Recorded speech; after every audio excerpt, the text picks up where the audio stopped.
Everyone, welcome back to the Joe Review. And Newcastle United fixtures for the 2023-2024 season are out, and we'll just get straight into it. So starting with the home game against Aston Villa. We did beat them 4-0 in this fixture last year, but it's not going to be as easy because they've got Unai Emery in charge, and we'll see what job he did, taking them from 17th in the league to 7th, and like ourselves, they are going to be playing in Europe next season. It is the 5:30 kick-off on the Saturday. It's on Sky Sports. So it won't be an easy game, but probably more confidence in James's Park than we'll be when we go down to Villa Park later on in the season. And we're first away game of the season is against Manchester City. Do you know what? It's maybe a good thing that we're getting this fixture out of the way early doors. And if you remember last season, we did get a 3-3 draw against them at St James's Park in August. They do tend to drop points early doors against us. They've had it a couple of times against Tottenham, Everton. I think they've done it against Everton and Wolves as well in recent years in August. I mean, I'm not expecting us to get anything down at the Etihad. I'd be a lot more confident in St James's Park, but you know, it'll be good to get this fixture out of the way. And then 10th August, we have Liverpool at home. Of course, they were the one team that did the double over us last season, and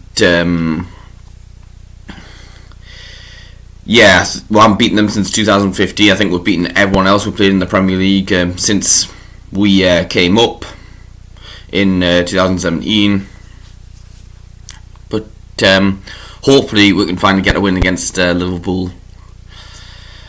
So going into September, we're starting off with a long trip away at Brighton Hove Albion, another club who are going to be playing in Europe next season.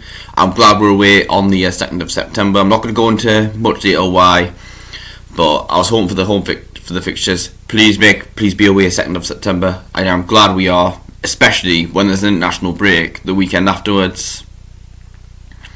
And then after the international break, we've got Brentford at home.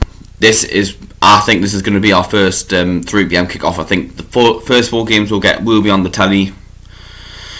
And of course, after Brentford at home, that's when we will start our Champions League campaign. So we'll probably have a lot of Saturday games, just in case we'll have to play on the Tuesday in the following Tuesday in the Champions League. And then after that, our other 2 games in September, both against newly promoted sides. First up, Sheffield United away. Got horrible memories of last time we went to Bramall Lane. Lost 1-0 during lockdown as well, which made it worse. Their first win of the season. I mean, even if it was the first win of the season this time, at least it's happening in September and not January.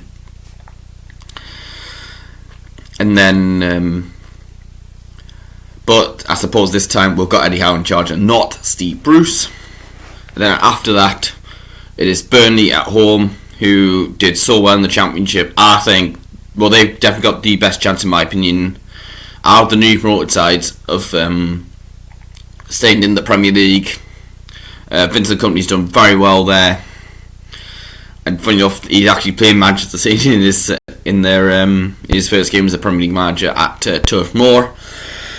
And then into October, West Ham away before the international break. Now this will actually be the 8th of October, because West Ham, they will be playing in the Europa League on the Thursday before that, because they won the Europa Conference last Wednesday. And then and then after the international break, we'll have Crystal Palace at home. I do remember we beat Crystal Palace at home on the 21st of October 2017, and we're playing them on that date again. It's when Moreno scored his only goal for the club. But I'll take another 1-0 win against Palace. We do a lot of 1-0 wins at home to Palace. Usually it's either that or just have a frustrating afternoon, like last season's game. when we had the goal wrongly ruled out by VAR and we drew 0-0. I mean, I know we did go on to beat them in the Carabao Cup on penalties, but even that was another 0-0 draw. I mean, we had 3 0-0 draws against Crystal Palace last season. Hopefully we'll get a win against them, but then we'll end October with a trip to Wolves. That's almost always a 1-1 draw down at Molineux for us. Apart from the 1-1 draws we've had there, both sides have had a 2-1 win each in the fixture, including that including when we've had our last game with the Mike Ashley era, when Jeff Hendrick scored for us.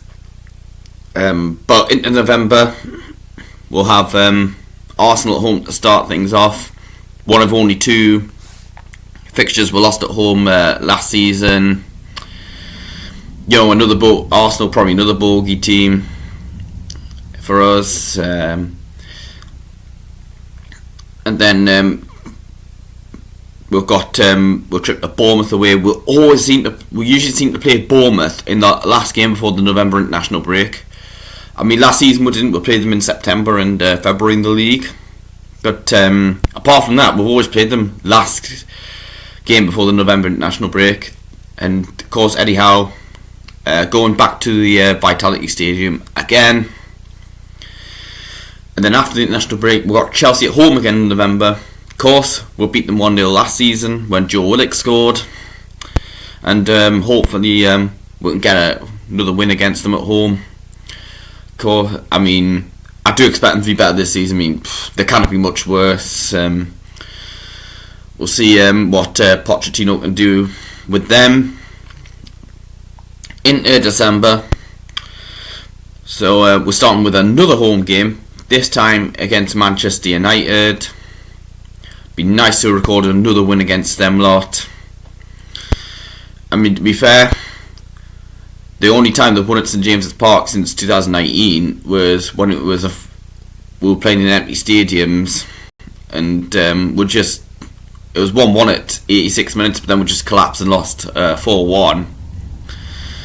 One of those games that it's probably one of those things that wouldn't have happened if the fans were there. Yeah, might have lost the game, but not 4-1, not conceding 3 goals in however many minutes we did.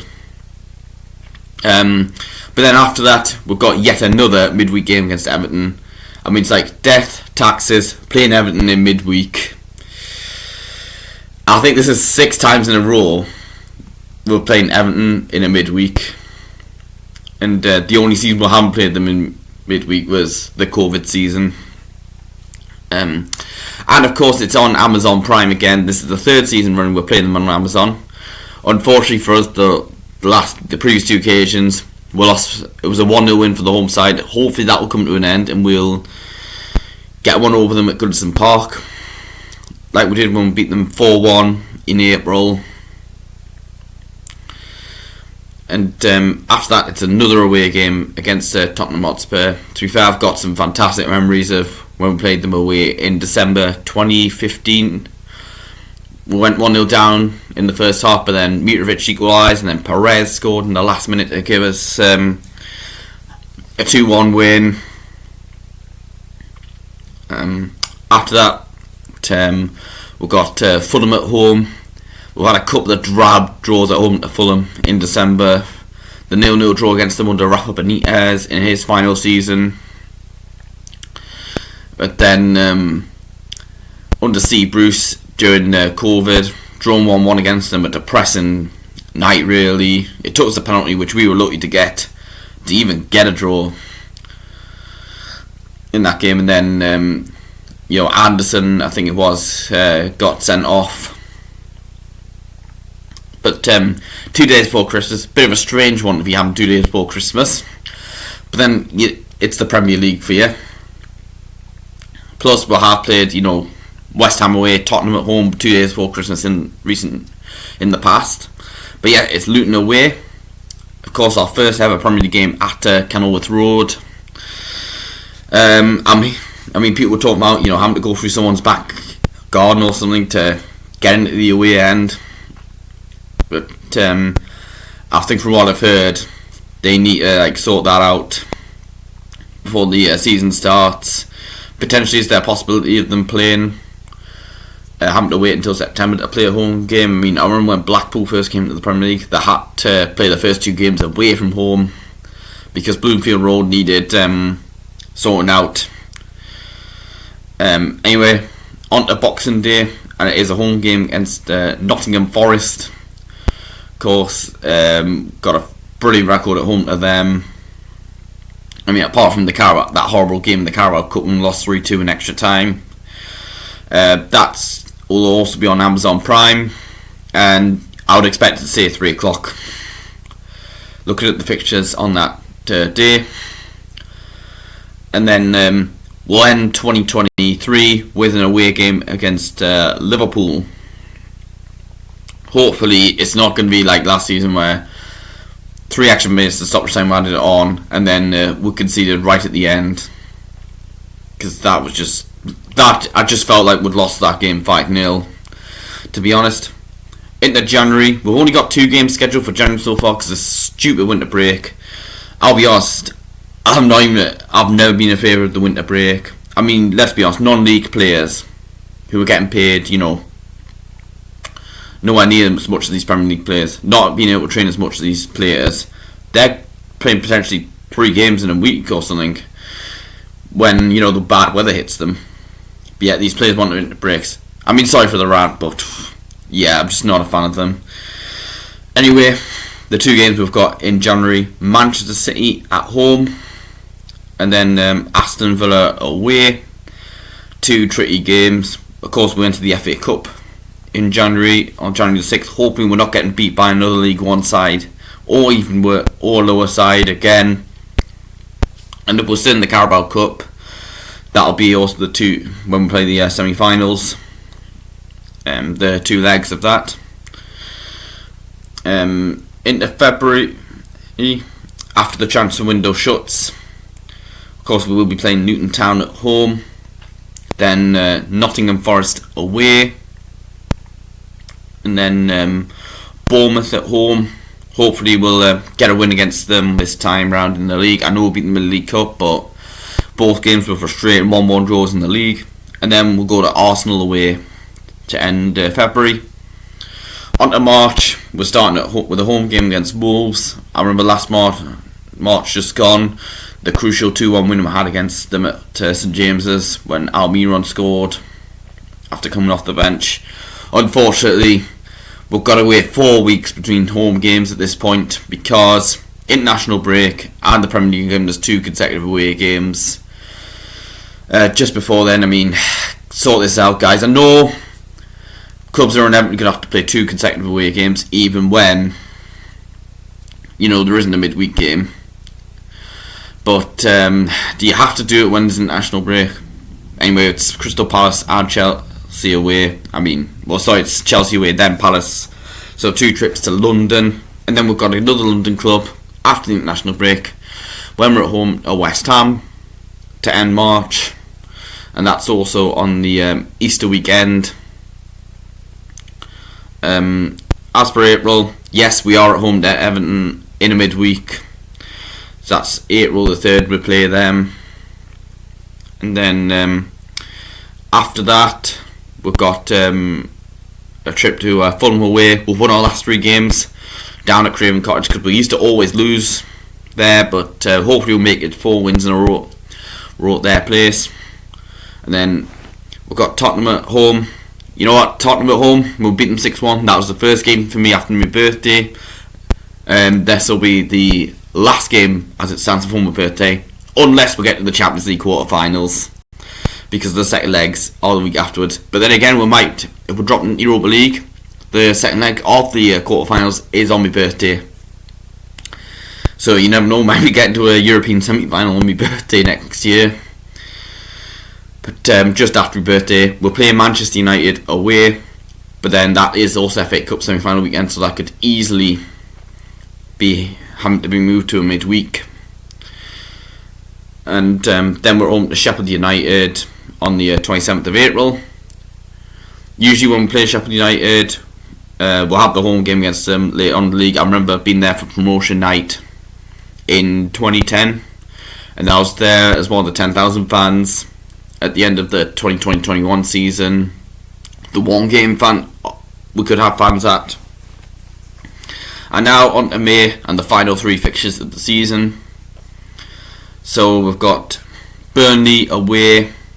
Who knows, they might be fighting for their lives at this point. It could be like Leeds, a bit of a banana skin, where we drop points against the side, needing them to stay in the league, potentially. Our last home game of the season is against Brighton.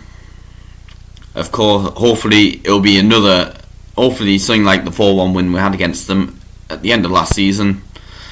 And then we'll end the season with another trip to London to play Brentford away, and it's West London again, because is it 5 years? I think it's 5 times in 6 years or something, or 4 times in 6 years. We went to West London for the last game of the season. Fulham twice, Chelsea last year, and then Brentford away. It's a shame we can't have the last home game of the season at home again, because we haven't been able to go to St James for the last day of the season since 2018 when we beat Chelsea 3-0. And but I'm hoping that we don't have to play the last home game on a night time again, because that's really getting annoying.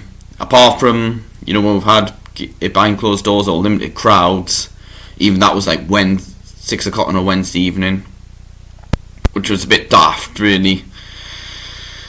It's been a Saturday night or a Monday night like the last 2 seasons. But hopefully Brighton, if it does get picked for the tail, which it could easily do, then it remains